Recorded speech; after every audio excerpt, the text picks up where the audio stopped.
नमस्कार दोस्तों, nursing kingdom की ओर से आप सभी का हार्दिक स्वागत है PGI Sangrur memory base answer की के पार्ट 2 के अंदर। जी हाँ, पार्ट 1 के अंदर आपके सामने हम कुछ क्वेश्चंस लेकर आए थे। उम्मीद है उस वीडियो की तरह ये वीडियो भी आपको जरूर अच्छा लगेगा। अच्छा लगने पर लाइक जरूर करें, सब्सक्राइब करें। तो पार्ट 2 में पहला क्वेश्चन है यहाँ पर, a patient comes to the emergency department after undergoing a road traffic accident and has increase intracranial pressure.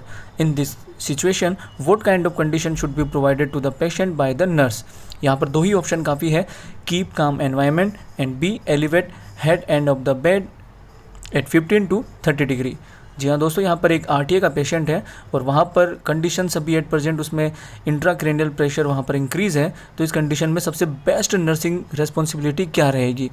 Maximum लोगों ने यहाँ पर किया है कीप काम एनवायरनमेंट। तो दोस्तों यहाँ पर कीप काम एनवायरनमेंट नहीं होगा। इंक्रीज इंट्राक्रैनियल प्रेशर में मानते हैं कि स्टिमुलेशन कम देना चाहिए, लेकिन यहाँ पर जो बेस्ट जो इनिशियल एक्शन रहेगा नर्स के द्वारा वो रहेगा कि वो हेड एंड को रेज करके रखें और यहाँ पर 15 to 30 degree low Fowler position के अंदर पेशेंट को रखें। उम्मीद है आप सभी को ये क्वेश्चन जरूर अच्छा लगा होगा। देखते हैं अगला question, in Klinefelter syndrome which one is correct?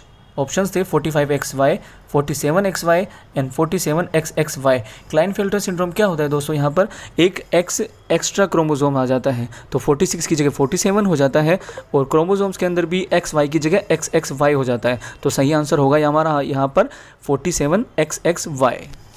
चलते हैं अगले सवाल की तरफ। A patient is diagnosed with myasthenia gravis and having epistaxis. What could be a possible nursing diagnosis? Risk for infection और risk for aspiration.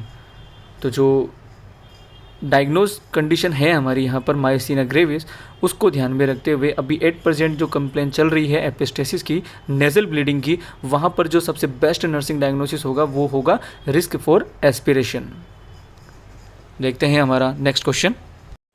A patient is on disulfiram drug therapy, what happens if he intake alcohol?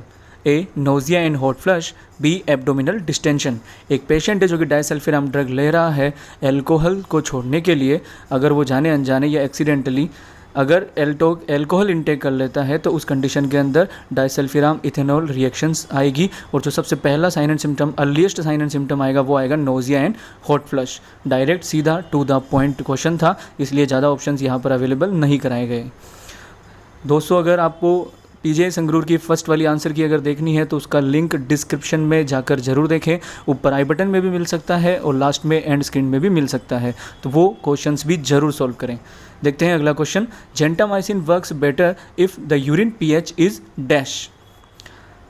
Options हैं acidic, diluted, concentrated and alkaline. तो normally जो urine की जो pH होती है वो होती है एसिडिक, लेकिन जो जेंटामाइसिन है वो यहाँ पर वर्क करेगी यहाँ पर एल्केलाइन पीएच के ऊपर। वहाँ अगर एल्केलाइन पीएच होगी तो वहाँ पे जेंटामाइसिन सबसे बेटर इफेक्टिव रहेगी। बाकी फाइनल आंसर पीजीआई संगरूर के अंदर रहेगा। देखते हैं next question, during an urinary catheterization which one position of the taping is the best position?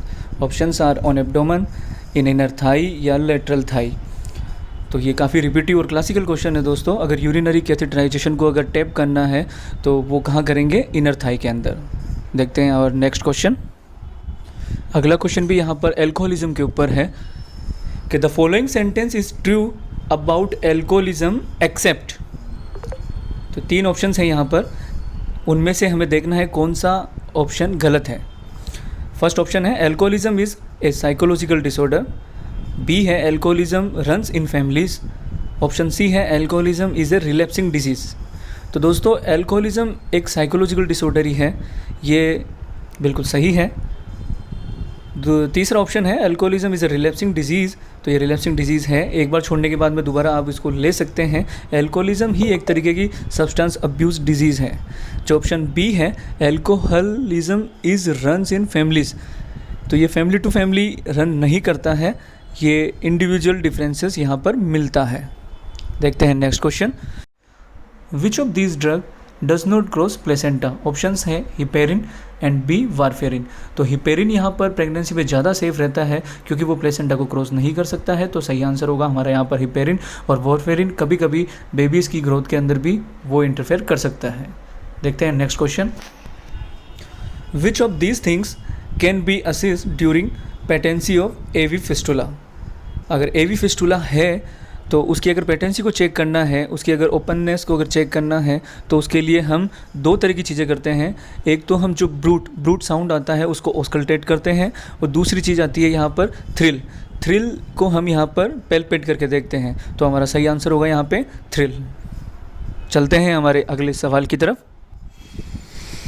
What condition a rape victim must be suffering from? A. Post-traumatic stress disorder. B. Euphoria. Options यहाँ पर ज़्यादा तरह के available ना करा के direct to the point question है, तो डायरेक्ट यहाँ पर आंसर की बात करते हैं कि अगर रेप विक्टिम है तो उसको एक जो मेंटल ट्रॉमा, फिजिकल ट्रॉमा यहाँ पर पहुँचा है, तो ट्रॉमा के बाद वाला जो स्ट्रेस डिसऑर्डर होता है, post traumatic stress disorder PTSD, वो यहाँ पर उसको होने के चांसेस रहते हैं और उसी से वो सफ़र करती है। देखते हैं next question. While a patient is on heparin drug therapy, तो dash drug should kept ready as an antidote. तो दोस्तों, सदियों से चली आ रही परंपराओं के अनुसार ये क्वेश्चन PGI संगरूर ने भी बरकरार रखी है इस परंपरा को, इस क्वेश्चंस को अपने एग्जाम में सम्मिलित करके। तो हिपेरिन है, हिपेरिन का यहाँ पर एंटीडोट पूछा है, तो हिपेरिन का एंटीडोट होगा यहाँ पर प्रोटामिन सल्फेट। वही विटामिन K किसका है? वारफेरिन का। बढ़िया, बहुत ही बढ़िया और सबसे इजी क्वेश्चन इस पेपर का। हिपेरिन जो मूल मंत्र है उसको PGI ने भी नहीं छोड़ा। देखते हैं next question. Non verbal communication, non verbal communication के ऊपर एक क्वेश्चन आया था जिसके अंदर एक नर्स को नॉन वर्बल कम्युनिकेशन के थ्रू डिस्क्राइब करना था कि नॉन वर्बल कम्युनिकेशन किस तरीके से होता है। तो नॉन वर्बल कम्युनिकेशन कैसा होता है? विद द साइन लैंग्वेज और बॉडी लैंग्वेज जो हम कम्युनिकेशन करते हैं वो कहलाएगा हमारा नॉन वर्बल कम्युनिकेशन। बिना बोले केवल इशारों से बात करना। ये भी अच्छा क्वेश्चन था FON की ओर से। देखते हैं next question. A patient is on aspirin drug therapy, which symptom shows toxicity? Options हैं ब्लीडिंग एंड टिनिटस। तो एस्पिरिन की देखते ही, एस्पिरिन ड्रग को देखते ही बहुत सारे लोगों ने यहाँ पर ब्लीडिंग जो टिक करके आए हैं, उनके लिए मैं कहना चाहता हूँ एस्पिरिन ब्लड का साइड इफ़ेक्ट है या एज ए कॉम्प्लिकेशन यहाँ पर ब्लीडिंग हो सकता है। लेकिन अगर बात करें टॉक्सिसिटी की, तो टॉक्सिक लेवल अगर एस्पिरिन का बॉडी के अंदर होगा तो वहाँ पर टिनिटस यहाँ पर सही आंसर होगा। देखते हैं next question. Possible symptom in the rabies. Options हैं यहाँ पर लेरिंजियल स्पाज्म, ऑप्शन बी है मेटाकार्पल स्पाज्म। तो रेबीज़ है, रेबीज़ का एक क्लासिकल जो साइन है वो यही है, उसी की वजह से हाइड्रोफोबिया भी कहलाता है लेरिंजियल स्पाज्म। लेरिंजियल स्पाज्म यहाँ पर रेबीज़ का क्लासिकल साइन है। चलते हैं नेक्स्ट क्वेश्चन की तरफ। Next question is on CVP, central venous pressure. Options are 5 and 10, option B 20 and 25, option C 15 and 20। जो नॉर्मल CVP होता है वो होता है 8 to 12 की रेंज में। तो यहाँ पर जो नियरेस्ट जो रेंज यहाँ पर है वो है option A 5 and 10 centimetre H2O। Cardiac tamponade में ये थोड़ा सा इंक्रीज़ हो जाता है, तो नॉर्मल CVP का आंसर जाएगा हमारा 5 and 10। और next question from again brain. In which part or lobe of the brain auditory stimulation perceives? Occipital lobe, parietal lobe, frontal lobe and temporal lobe। तो ऑडिटरी एरिया हमारा जो है temporal lobe के अंदर है। तो ऑडिटरी स्टिमुलेशंस कहाँ पे परसीव होंगे? डी, टेम्पोरल लोब के अंदर। और next question. A child is admitted with meningococcal meningitis, which is best nursing intervention? Option A ready for droplet precautions and option be ready for contact precautions. तो meningococcal meningitis जिसका transmission होता है, mode of transmission होता है यहाँ पर droplet infection के through, तो यहाँ पर ड्रॉपलेट प्रिकॉशंस के लिए रेडी रहेंगे। और next question. In an ectopic pregnancy what will be outcome in expelled product? A decidua basalis, B decidua capsularis and C chorionic villi. तो मेनली जो एक्टोपिक प्रेगनेंसी होती है वो होती है आउटसाइड द यूट्रस, और सबसे मेन होती है ये फेलोपियन ट्यूब के अंदर। तो वहाँ पर ये स्ट्रेचिंग क्रिएट करेगा, तो शुरू के अंदर लोअर एब्डोमिनल पेन होगा, फिर धीरे धीरे जैसे जैसे ग्रो करेगा तो वहाँ पर ट्यूब रप्चर होगी, इंटेंस सीवियर एब्डोमिनल पेन होगा और ब्लीडिंग भी देखने को मिल सकती है। लेकिन यहाँ पर जो ऑप्शंस हैं, ऑप्शंस के अंदर जो आउटकम पूछा है यहाँ पर फीटस के अंदर, तो या आउटकम जो एक्सपेल प्रोडक्ट है वहाँ पर हमें क्या देखने को मिलेगा, तो यहाँ पर जो ये डेसिडुआ वाली जितनी भी लेयर्स है, बेसिलिस हो गया या फिर कैप्सुलरिस हो गया, वो सब जब होता है जब यूट्रस के अंदर इम्प्लांटेशन होता है। लेकिन एक्टोपिक प्रेगनेंसी है तो यहाँ पर ये सारी लेयर्स नहीं देखने को मिलेगी।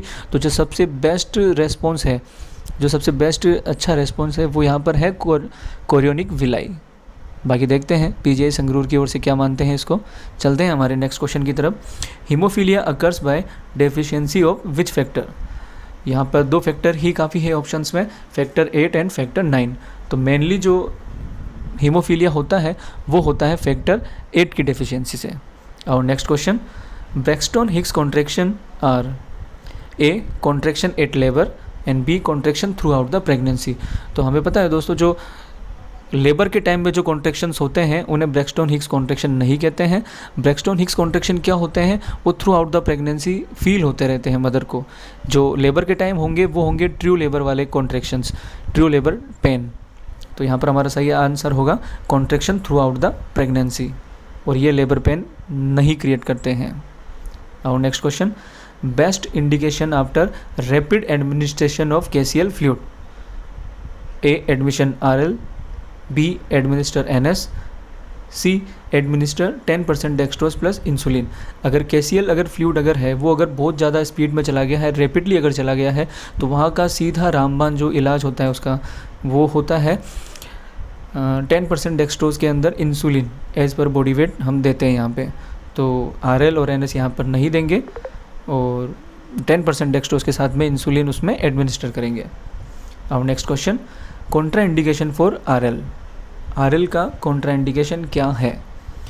Lactic acidosis, hypovolaemia and burn के अंदर और हाइपोवोलीमिया के अंदर RL हम देते हैं, सबसे पहले देते हैं, लेकिन लैक्टिक एसिडोसिस के अंदर वहाँ पर हम RL नहीं देते हैं। तो हमारा सही जवाब होगा यहाँ पर लैक्टिक एसिडोसिस। और next question, from glaucoma, if left untreated glaucoma can lead to blindness and fever. सीधे सीधे से सवाल हैं, सीधे सीधे से ऑप्शंस यहाँ पर 2 ऑप्शंस ही रखे हैं। टू द पॉइंट इसके आंसर्स हैं कि अगर ग्लूकोमा है और अगर उसको अपन ने अनट्रीट अगर छोड़ दिया, उसका अगर ट्रीटमेंट नहीं दिया गया, तो वहाँ पर क्या कंडीशंस हो सकती है। तो सीधा सा आंसर है यहाँ पे ब्लाइंडनेस। देखते हैं next question, placental circulation starts at. Options हैं A 13 days, B 11 days, C 15 days and D 21 days. तो नॉर्मल सा जो इसका आंसर आता है वो आता है 21 डेज। विद इन 21 डेज या 21 डेज प्लेसेंटल सर्कुलेशन स्टार्ट हो जाता है। और next question, 841 degree body temperature can be cause. तो एक पेशेंट है जिसका टेम्परेचर असिस करने के बाद पता चला कि उसका 41 डिग्री है, तो वो बॉडी के ऊपर क्या क्या इफ़ेक्ट डाल सकता है। तो 41 डिग्री सेल्सियस बहुत ज़्यादा टेम्परेचर है यहाँ पे। तो वो ऑप्शंस देखते हैं। सबसे पहले diabetes, hypertension and CNS destruction. तो 41 डिग्री या मोर देन 105 डिग्री फ़ारेनहाइट वो बॉडी के अंदर हार्मफुल इफेक्ट क्रिएट करेगा, वो डैमेजिंग इफेक्ट क्रिएट करेगा, मल्टी ऑर्गन फेलियर के चांसेस भी यहाँ पर बनते हैं। तो यहाँ पर CNS डिस्ट्रक्शन जैसे केस हमें देखने को मिल सकते हैं। तो ये बहुत ज़्यादा हाई लेवल पे टेम्परेचर दिखता है। चलते हैं हमारे नेक्स्ट क्वेश्चन की तरफ। बरसों पुराना परंपरावादी हमारा नया question, IV filtration sign is warm, redness, tenderness. Option B cool, pale and oedema. तो जो एक ऑप्शन है वो सीधा सीधा दे रखा है फ्लेबाइटिस का, और जो दूसरा ऑप्शन है वो है हमारा IV इनफिल्ट्रेशन का। अगर इनफिल्ट्रेशन वहाँ पर दिख रहा है तो वहाँ पर स्किन कैसी हो जाएगी, कूल, पेल एंड एडिमेटस। तो हमारा सही आंसर है यहाँ पे ऑप्शन बी। और नेक्स्ट क्वेश्चन, बड़ा अच्छा क्वेश्चन है दोस्तों। A nurse is assisting patient diagnosed with laryngotracheobronchitis, which intervention should be best. Options है A keep tracheostomy tray at bed side, option B oxygenate the patient, option C raise head end of the bed.